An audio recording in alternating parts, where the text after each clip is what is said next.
In this video, we look at shortcut keys and where to find them. Let's get started. As we move through the course, you'll be introduced to the most commonly used tools and commands. You'll find all available tools and commands within the different menus. The object menu, for example, has object-related commands. So to duplicate objects, we can click Duplicate Objects.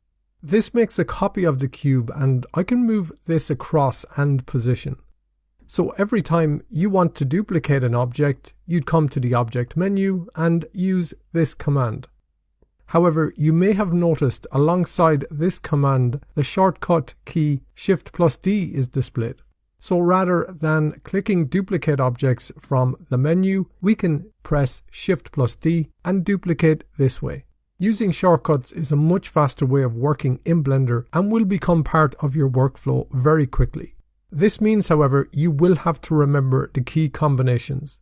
To make this a little easier, I have created a shortcut guide to help practice and memorize these key combinations.